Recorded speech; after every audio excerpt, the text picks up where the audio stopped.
I like to open a book to a random page. 90 Minutes in Heaven by Don Piper with Cecil Murphy. A true story of death and life.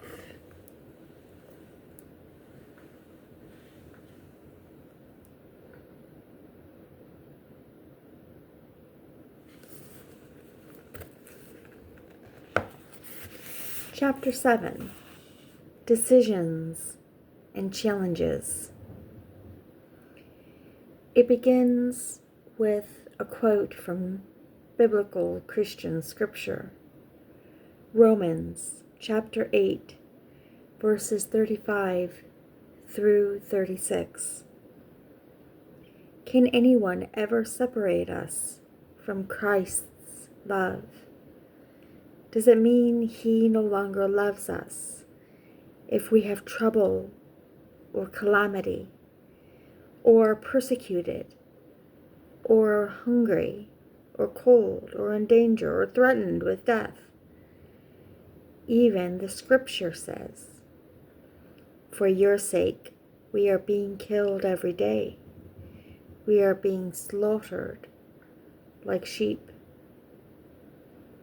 So how do these authors respond to this particular biblical quote? This is what they remark. One of the most difficult things for me, aside from my own physical pain, was to see the reaction of my family members and close friends. My parents live in Louisiana, about 250 miles from Houston, but they arrived the day after my first surgery. My mother is a strong woman, and I always thought she could handle anything. But she walked into the ICU, stared at me, and then crumpled in a faint. Dad had to grab her and carry her out. Her collapse made me aware of how pitiful I looked. Most of those first days remain a blur to me. I wasn't sure if people really visited me or if I only hallucinated. And from what Eva and the nurses told me, I sometimes was delirious. The hospital allowed visitors to come in each day, a few at a time. Even when they said nothing, their sad, pitying eyes made it clear to me how they felt. I write clear to me because I know how I perceived them. In retrospect, I may have been mistaken. I suspect I was so positive I would die, and I wanted to, that I saw in their eyes what I was feeling about myself. Accurate or not, I felt as if they were staring at a mangled body and not a living person. That despite the assuring and comforting words they spoke, they expected me to die at any moment. I wondered if they had come to pay the last respects before my eyes closed forever. Though my pneumonia was gone, we still had to treat its aftermath. Nurses came in every 4 hours for respiratory therapy treatments. They beat on my chest and forced me to breathe through a plastic mouthpiece in awful smelling, terrible tasting stuff that was supposed to coat my lungs. This treatment would prevent the pneumonia from recurring and help restore my lungs. I'd wake up and see people coming in, and I'd think, "Oh no, here we go. They're going to make me breathe that stuff and pound on me and try to get the phlegm dislodged."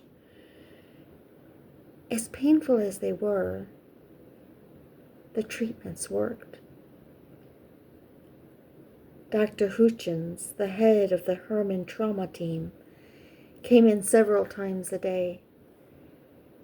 When Dr. Hutchins may have lacked in bedside manner, he made up in sheer bulldog determination not to lose any of his patients. He demanded that I breathe. Don't quit now. Don't quit. Keep trying. It wasn't just the words he spoke, but as sick as I felt, he fought right alongside with me. Don't give up. Keep trying. Often I didn't have the energy to breathe and just stopped trying. I saw the pained expression on his face and then watched his features contort into an angry intensity. Did you hear what I said? Do it. Now breathe and cough. Do it. I shook my head. I just didn't have the strength to do anything more. This is not negotiable. Do this right now. Breathe. I can't. All right, don't do it. You're dead. You're going to die if you don't do it. Can you get that into your mind? I didn't want to live, but something happened when he yelled at me. I breathed. Shortly after that, the staff figured out how to elevate my leg so I could sit up.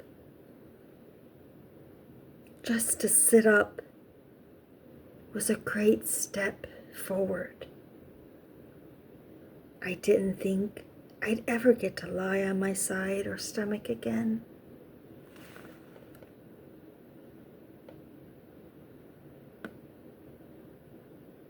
That's a real hospital, a medical hospital.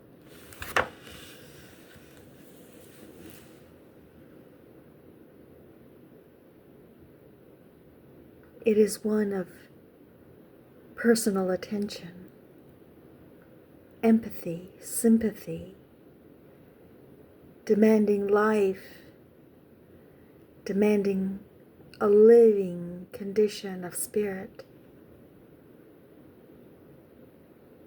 at least by one doctor, as described in 90 Minutes in Heaven.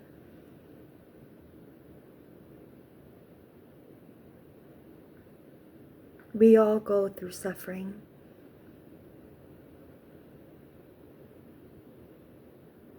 But there are people everywhere who truly care.